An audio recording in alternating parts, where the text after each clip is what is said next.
Olá, meus queridos alunos.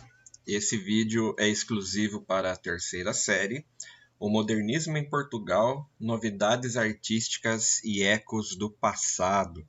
Nós estaremos fazendo, então, a correção das atividades online da semana 14 de junho de 2020. Eu não vou me delongar muito nas explicações, porque é bastante material para a gente corrigir, senão o vídeo vai ficar muito longo, né?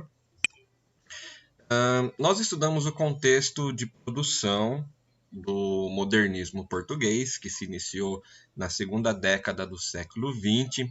Havia ali muitas tensões, muitas disputas políticas após a proclamação da República de Portugal, em 1910.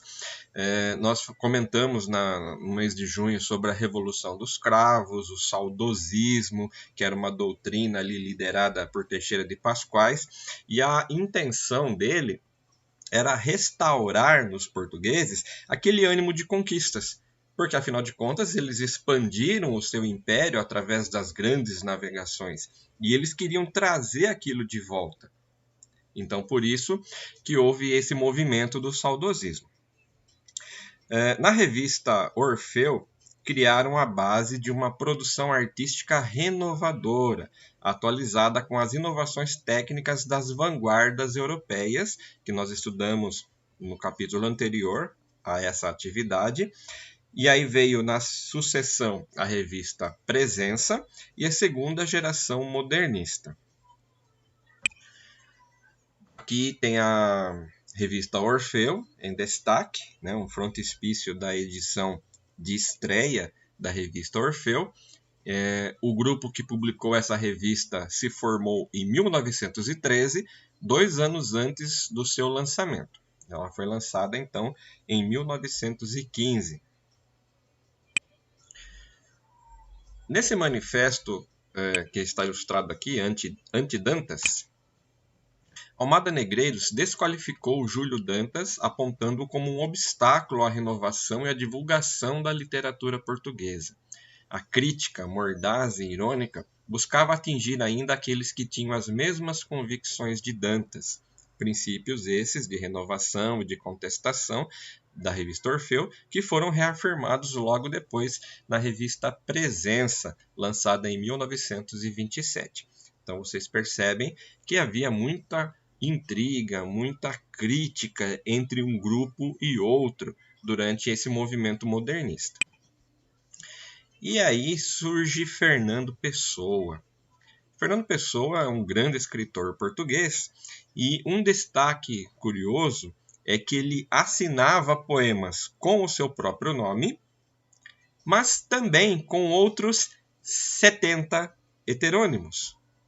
Sim, ele assinava com outros nomes, e entre esses nomes, podemos dizer que tinham características poéticas e pessoais diferentes, distintas de um para outro. Alguns famosos, como Alberto Caeiro, Ricardo Reis, Álvaro de Campos, tinham até biografia, traços físicos, profissão, ideologia, estilo próprio. Sim, é como se fossem 70 pessoas diferentes, mas eram todos Fernando Pessoa. E aí nós vimos características de Alberto Caeiro, o mestre. E aqui nós temos o poema 20, falando sobre o rio Tejo. Margens do texto. Segundo o eu lírico, o rio Tejo está associado às ambições do povo português, tanto do passado quanto de então. Como isso aparece no poema? Resposta.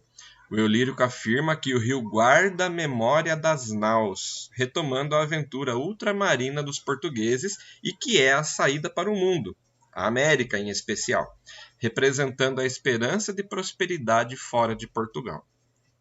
Então, peguem o seu caderno, observem o que vocês escreveram e comparem com essa explicação, tá bom?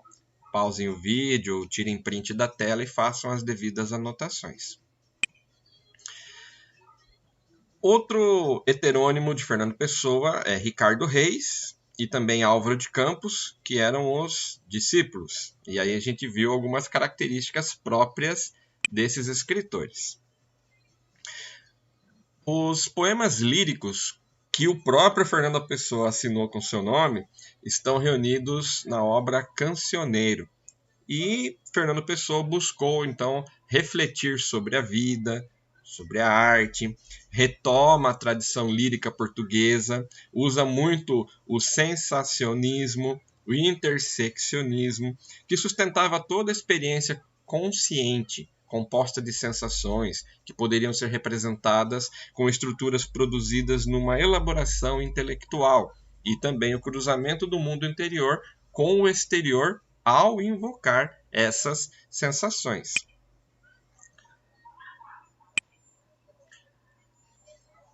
Nós temos agora aqui poemas inconjuntos. Tá? Então, Alberto Caeiro, heterônimo de Fernando Pessoa, e depois Mensagem de Fernando Pessoa. Então, a gente vai ver aqui 3 textos e fazer a devida correção.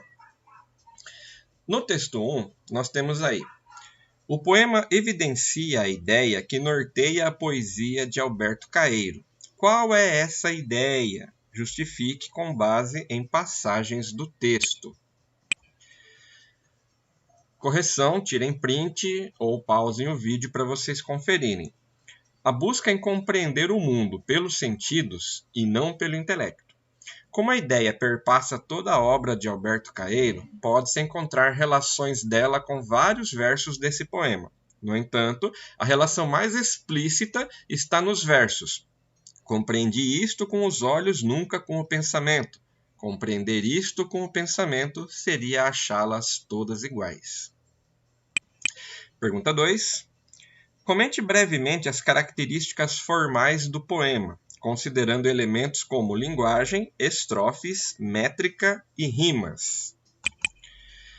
Escrito em linguagem simples, o poema não apresenta rigor formal, visto que as estrofes são irregulares em tamanho e os versos são livres e brancos, isto é, não apresentam métrica fixa nem rima.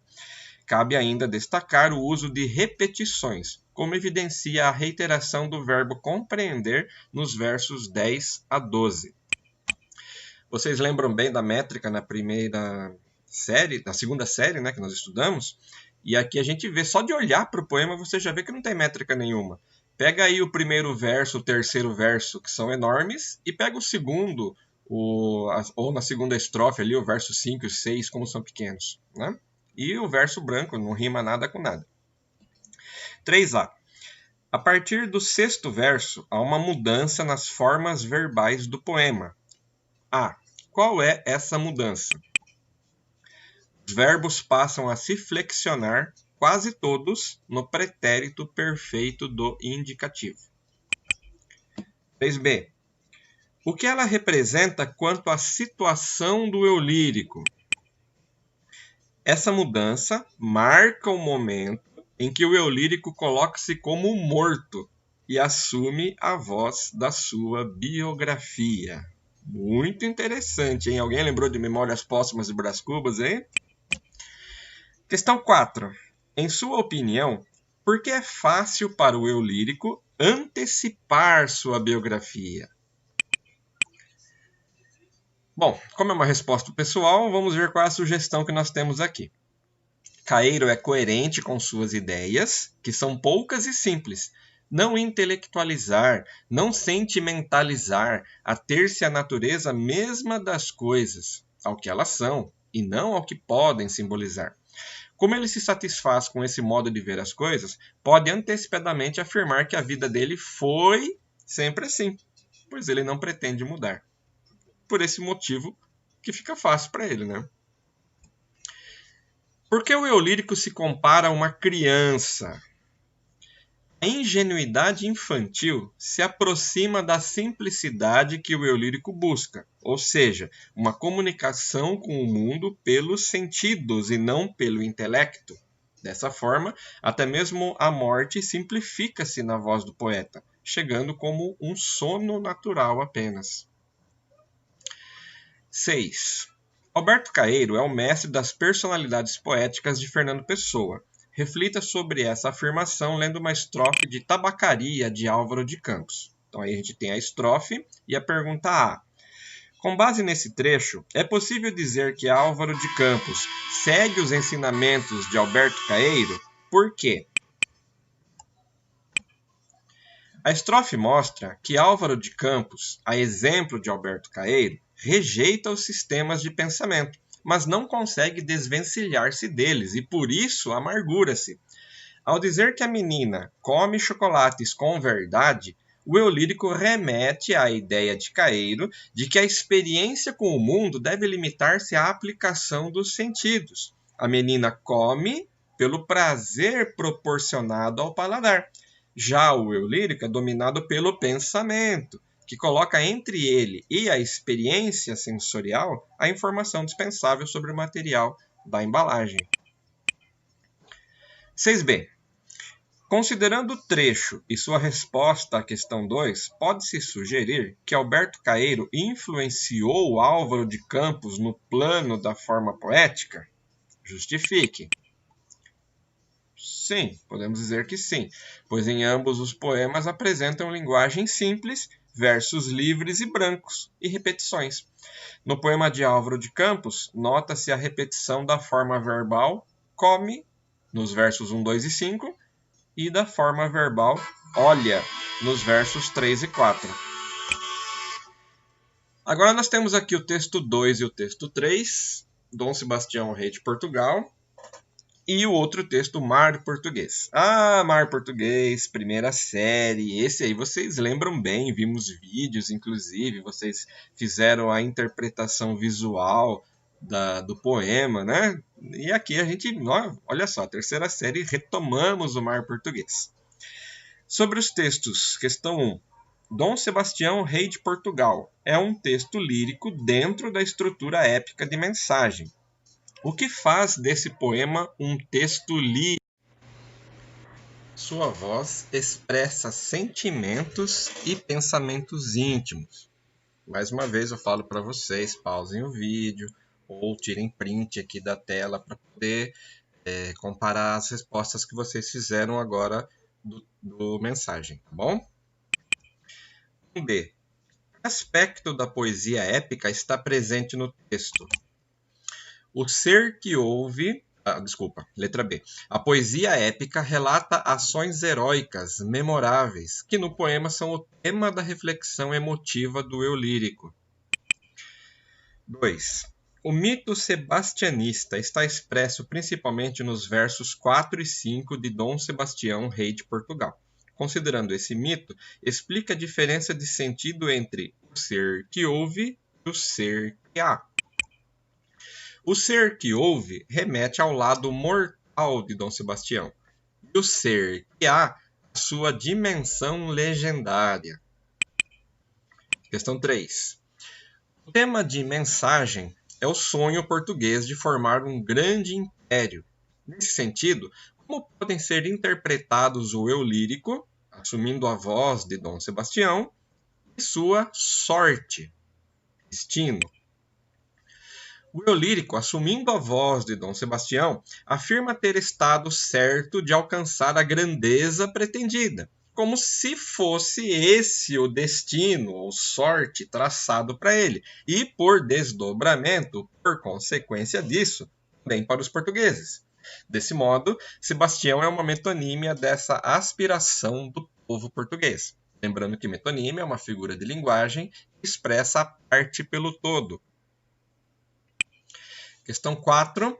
Os versos iniciais de Mar Português aparecem, em geral, fora de seu contexto original. Letra A. No contexto desse poema, o que significa uma alma pequena?